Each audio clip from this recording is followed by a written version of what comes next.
Alright guys, today I'm going to show you how to move an image around in SDL.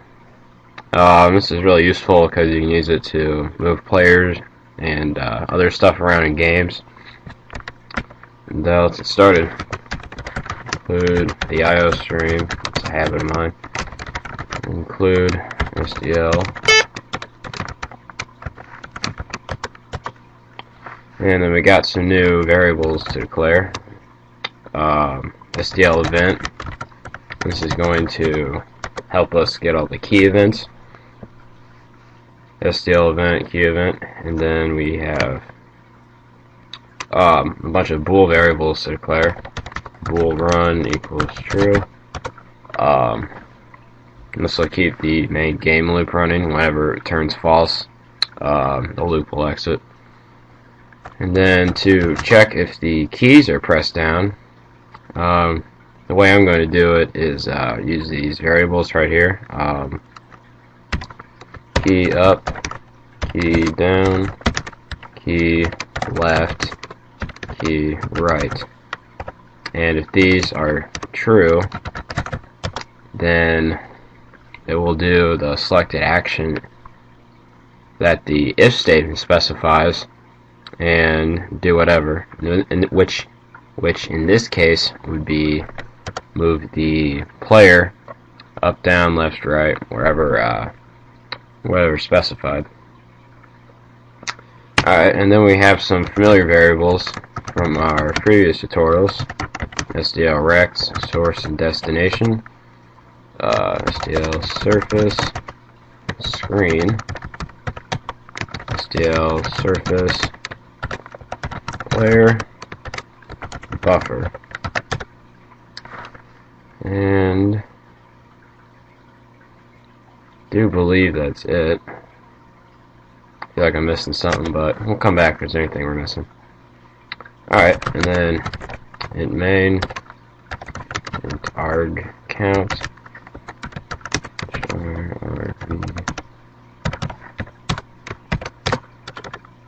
alright, we need to initiate SDL and surface. So a good way to do this is to put an if statement around it. That way it checks to see if it failed or not. So if SDL init video does not return 0, message box, make sure you have windows.h included. Message box null.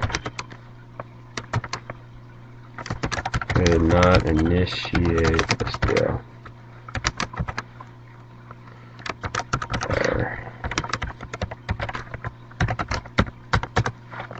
Screen equals SDL set video mode 500 by 500, 32-bit depth, and any format.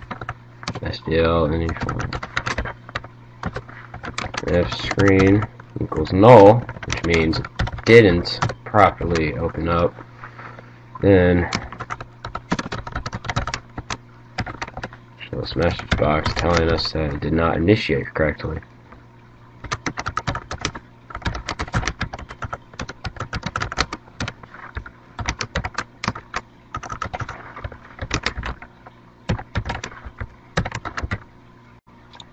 Alright, now we need to open up our player, load the image, and put it in our player surface. We do that by making a buffer. Use SDL load BMP, load player.bmp, and we need to make it change it into display format. So player equals SDL display format buffer. If you try and load player equals SDL load BMP and you don't do SDL display format player, then the surface won't display at all because the content or whatever hasn't been formatted for SDL to display it. Alright, then SDL free surface buffer, because we no longer need content of buffer because we already have it in the player. Alright, and then we need to set its properties.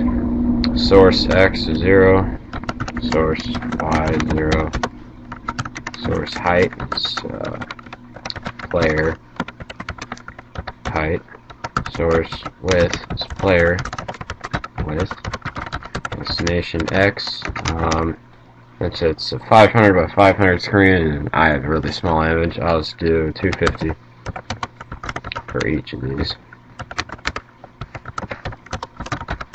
Destination height, player height, destination width is player width. Alright, now let's SDL blitz surface. Actually, we can do a shortcut here. We're going to be using this property a lot, so it's helpful to make a refresh void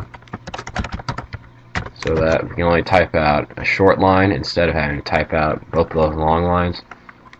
SDL blitz surface player and source to screen and these destination properties. SDL flip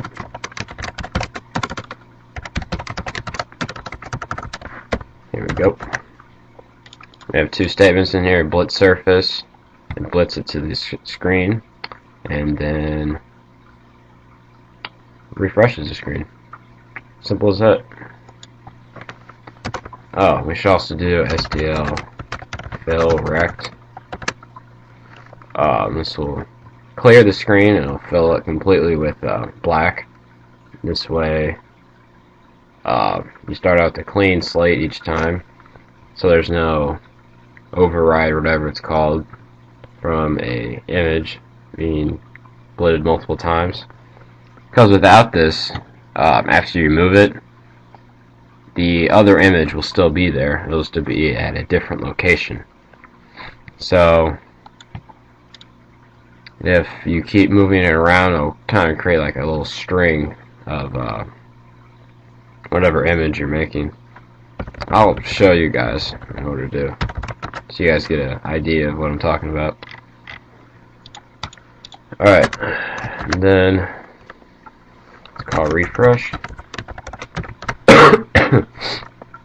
Blitz it to the screen and flips it over.